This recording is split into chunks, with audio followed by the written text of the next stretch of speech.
चलो शुदान इसके शरीक राइट नाउ। आज मैं अपने जीवन की बहुत बड़ी गवाही देने जा रही हूँ। मेरे जीवन में एक दुष्ट आत्मा था जो मुझे मेरी शादी से पहले आता था। फिर शादी के बाद भी वो मेरे पे आता था दुष्ट आत्मा, और मेरे पति के जीवन में भी दुष्ट आत्मा काम कर रहा था। हम दोनों के जीवन में सुख नहीं था, ना शांति थी, दुख ही दुख था, और ना ही बेबी हो रहा था।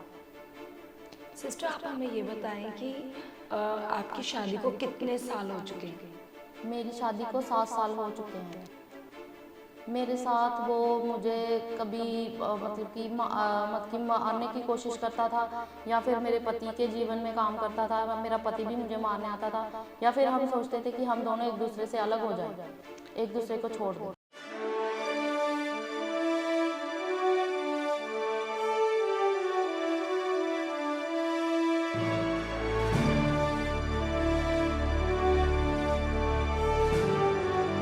Praise the Lord everyone, God bless you all. सभी को जय मसीह की।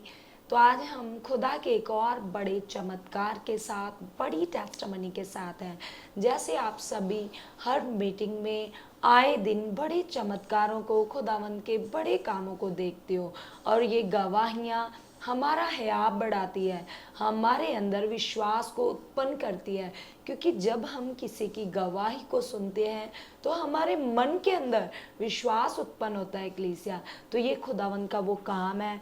इनके जीवन से, इनकी लाइफ से आप देखोगे कि परमेश्वर कितना सामर्थी है, कैसे वो अपने पास आने वाले लोगों को कभी भी पीछे नहीं रहने देता, कभी दबा कुचला रहने ही नहीं देता। क्योंकि ये उसका वादा है। बाइबल में लिखा है उसने कि हे बोझ के नीचे दबे लोगों, मेरे पास आओ, मैं तुम्हें आराम दूंगा, मैं तुम्हें शांति दूंगा।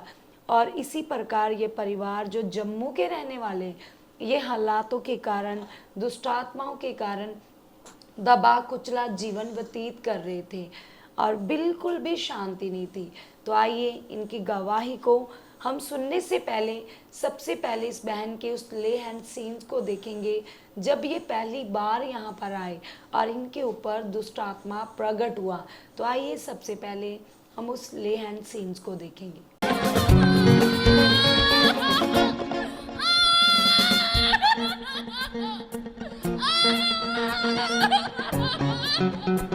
चलो शुदान इसके शरीक राइट नाउ। इसके बंद कान खुल जाए, इसकी बॉडी को छोड़े ये गंदी आत्मा। ओए देख मेरी तरफ देख शुदान, मेरी देख, छोड़ इसको, शट आउट, निकल निकल, छोड़ दे इसके शरीर को, इसकी बॉडी को। तो मैं हुक्म देता हूं, चल, शट आउट, गो इन जीसस। बंद कान खुल जाए इसके, पेट भरा तक फ्री, बंद कान खुल जाए। इस गंदी आत्मा को मैं कमांड कर दो इसके शरीर से, सीधा करो, सीधा करो, मेरी तरफ सीधा करो, मेरी तरफ सीधा करो, मेरी तरफ सीधा करो। चलो दोबारा ना इसके शरीर में, इधर इधर, शट आउट, गो, छोड़ दो। जो यीशु के साथ। अभी आपने उस वीडियो में देखा कि इस बहन के ऊपर एक दुष्ट आत्मा प्रकट हुआ जो इनकी लाइफ में बुरे तरीके से काम कर रहा था, पूरी लाइफ को डिस्टर्ब किया था, पति पत्नी के बीच में झगड़ा रहता था। तो आइए आप सभी को जय मसीह की, पापा जी को जय मसीह की, और मामा जी को जय मसीह की। मैं परमेश्वर जी का धन्यवाद करती हूँ और खुदा के दास पापा जी का धन्यवाद करती हूँ। मैं जम्मू से रहने वाली हूँ और मेरा नाम सोनू है, और ये मेरे साथ मेरे पति हैं। मैं अपने जीवन की बहुत बड़ी गवाही देने जा रही हूँ। आज मैं अपने जीवन की बहुत बड़ी गवाही देने जा रही हूँ। मेरे जीवन में एक दुष्ट आत्मा था जो मुझे मेरी शादी से पहले आता था। फिर शादी के बाद भी वो मेरे पे आता था दुष्ट आत्मा, और मेरे पति के जीवन में भी दुष्ट आत्मा काम कर रहा था। उसकी वजह से हम दोनों के जीवन में सुख नहीं था, ना शांति थी, दुख ही दुख था, और ना ही बेबी हो रहा था। सिस्टर, आप हमें ये बताएं कि आपकी शादी को कितने साल हो चुके हैं? मेरी शादी को 7 साल हो चुके हैं। और आपने बताया कि दुष्ट आत्मा हद से ज़्यादा आपको परेशान कर रहा था। क्या क्या करता था वो आपके साथ? मेरे साथ वो मुझे कभी मतलब कि मारने की कोशिश करता था, या फिर मेरे पति के जीवन में काम करता था, मेरा पति भी मुझे मारने आता था, या फिर हम सोचते थे कि हम दोनों एक दूसरे से अलग हो जाएं, एक दूसरे को छोड़ दें। मतलब गुस्सा आता था, बनती नहीं थी, लगातार आप पति पत्नी का झगड़ा रहता था। और सिस्टर आप हमें ये बताएं कि जैसे आपने बोला था कि 7 साल से आपको बच्चा नहीं था, और जैसे हमारे इंडिया में क्या होता है कलीसिया कि जब किसी औरत के पास बच्चा नहीं होता तो उसको समाज के ताने सुनने पड़ते, समाज की बातें, अपनों की बातों का सामना करना पड़ता है। तो आपके साथ भी ऐसा ही हो रहा हाँ होगा। जी, हाँ जी सिस्टर, मेरे साथ भी ऐसा ही हो रहा था। बाहर वालों से ज़्यादा मेरे घर वाले ही ऐसा करते थे कि मेरे से हर एक चीज़ को दूर रखते थे, हर एक चीज़ मतलब कि बच्चों से दूर रखना, या फिर ये कहना कि नहीं ये कुछ देती है बच्चों को या फिर खिलाती है। इसी वजह से मतलब कि मैं सोचती रहती थी और रोती रहती थी। मतलब आपके रिश्तेदार आपको, अगर उनके घर बच्चा पैदा होता था तो वो आपको देते नहीं थे, आप उठा नहीं पाते थे, है ना? वो अपने, ऐसा यस ही था। सिस्टर, हाँ ऐसा ही था। और सिस्टर जी, आपने आप हमें ये बताइए कि क्या प्रॉब्लम थी आपको, क्यों नहीं बच्चा हो रहा था? डॉक्टर को चेक करवाया मैंने, वो कहते कोई प्रॉब्लम नहीं है। उन्होंने इनका भी टेस्ट करवाया, मेरा भी टेस्ट करवाया, लेकिन टेस्ट में कुछ नहीं आया। टेस्ट ठीक ही आए थे, लेकिन फिर भी मुझे बेबी कंसीव नहीं हो रहा था। 7 साल से आपके पास बेबी नहीं था, इस कारण घर वालों का और समाज वालों के ताने बर्दाश्त करने पड़ते थे। और यस, आप दोनों की लाइफ में झगड़ा कितना था? बहुत ज़्यादा, बहुत ही ज़्यादा, मैं बता नहीं सकती। मैं बहुत ज़्यादा दुखी थी अपने जीवन से। क्या क्या होता था, थोड़ा सा बताइए। यही कि मतलब कि अलग होना है एक दूसरे से, या फिर एक दूसरे को मारने के, ये मेरे को मारने आते थे और मैं कहती थी कि मैंने छोड़ देना है। इन्होंने 3-4 बार सुसाइड करने की कोशिश की, और मैं सोचती थी कि मैं चली जाऊं, लेकिन फिर भी सोचती थी कि रहने देती हूँ, नहीं रहती हूँ इधर ही। लेकिन फिर जब इन्होंने तीसरी बार फिर से सुसाइड किया, फिर मैंने सोच लिया कि अब मैंने इनके साथ नहीं रहना है। क्योंकि दुष्ट आत्मा आपके हस्बैंड की लाइफ में भी काम कर रहा यस। था, ये ड्रिंक करते थे आपने हाँ जी, हाँ बताया, जी। और ड्रिंक कर कर आपसे झगड़ा करते थे और यस। अपने आप को ख़त्म भी करने की यस। कोशिश, कैसे कैसे सुसाइड करने की कोशिश करते थे? यही कभी अपने गले को चाकू मारने की कोशिश करनी, कभी बाजू को, कभी जहर खा लेना, या फिर कभी अपने ऊपर मिट्टी तेल वगैरह सोचना कि मैं आग लगा के जल जाता हूँ, ये बस यही। और आपके घर वाले भी परेशान होंगे ना इन सब हालातों हाँ से? जी, हमारे घर वाले भी परेशान, इधर से इनके घर वाले भी परेशान और मेरे घर वाले भी। वो मुझे कह रहे थे तू उसको छोड़ दे। फिर मैंने कहा नहीं, अगर सुधरेगा तो यही, वरना नहीं, मैंने दूसरी शादी नहीं करनी, ना ही इसको छोड़ना है। मैं अपने जीवन से बहुत ज़्यादा तंग आ चुकी थी, बहुत ही दुखी हो चुकी थी। ना ही मेरी पति से बनती थी और ना ही मुझे बच्चा कंसीव हो रहा था, और बस यही चलता रहता था जीवन में।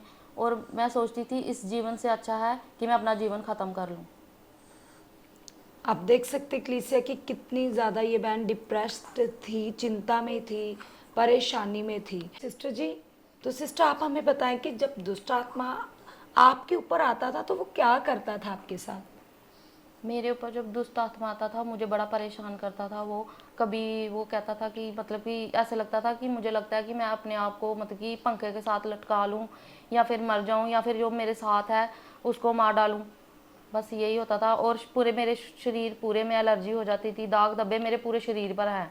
दुष्ट आत्मा एक ही दिन में मेरी पूरे शरीर में एलर्जी कर देता था, बड़े बड़े दाग कर देता, जख्म हो जाते थे मेरे शरीर पे, फेस पे, मतलब कि हर जगह मुझे जख्म हो जाते थे, एलर्जी हो जाती थी।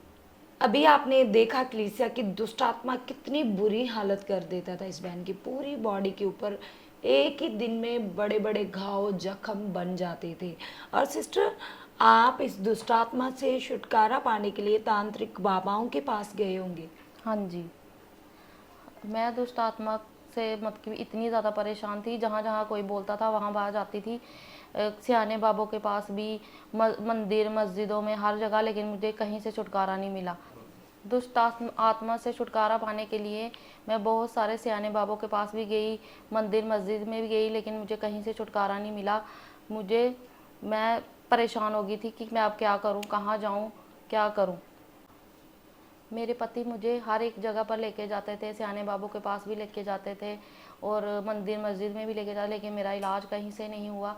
फिर हमने यूट्यूब में सुखपाल राणा चर्च के बारे में सुना और किसी ने हमें उनकी गुड न्यूज़ दी और हम अपने पति को लेकर इधर आ गए। मेरे पति को किसी ने गुड न्यूज़ दी और इधर चर्च के बारे में बताया और मेरे पति मुझे यहाँ सुखपाल राणा चर्च में लेकर आए। दुष्ट आत्मा निकलने के बाद मुझे बेबी कंसीव हुआ और जो मुझे लोगों के बातें सुनने पड़ती थी और वो मुझे बच्चा नहीं उठाने देते थे, परमेश्वर ने मुझे इस शर्मिंदगी से दूर किया और मुझे बेबी बॉय से ब्लेस कर दिया। अब मैं इतनी खुश हूँ कि मैं बता नहीं सकती। मैं खुदा का इतना धन्यवाद करती हूँ, मेरे पिता परमेश्वर दाता, कि मैं सबको यही बताना चाहती हूँ कि आप इधर आओ, आपके सारे कष्ट और दुख यहाँ से दूर होंगे। इधर आओ, सुखपाल राणा चर्च में आपकी हर एक परेशानी दूर होगी। बेबी की ब्लेसिंग तो मुझे दी, लेकिन जो हम दोनों में झगड़े थे, कलेश था, वो यीशु के समर्थी नाम से वो भी हमारे घर से बिल्कुल ख़त्म हो चुका है। मेरा जीवन बिल्कुल सुख में आ गया है और मैं बहुत सुखी हूँ और ये मेरे पति हैं, ये भी सुखी हैं और मेरा बच्चा है, हम सब सुखी हैं। मैं आप लोगों को यही मैसेज देना चाहती हूँ कि अगर आप भी दुखी हो, परेशान हो, तो यहाँ आओ, आपके सारे दुख तकलीफ़ यहाँ से दूर होंगी और यहाँ सुखपाल राणा चर्च में आओ, आपके हर परेशानी। मैं परमेश्वर का धन्यवाद करती हूँ, मेरे पिता परमेश्वर, यहाँ से मुझे जो सुख बाहर से नहीं मिला वो मुझे यहाँ से मिला। आपकी भी दुख परेशानी यहाँ से दूर होगी। मैं इस बड़ी गवाही के लिए परमेश्वर का धन्यवाद करती हूँ और खुदा के दास का भी धन्यवाद करती हूँ, मम्मा जी का भी धन्यवाद करती हूँ। आप सभी को जय मसीह की। हालेलुया, आमीन।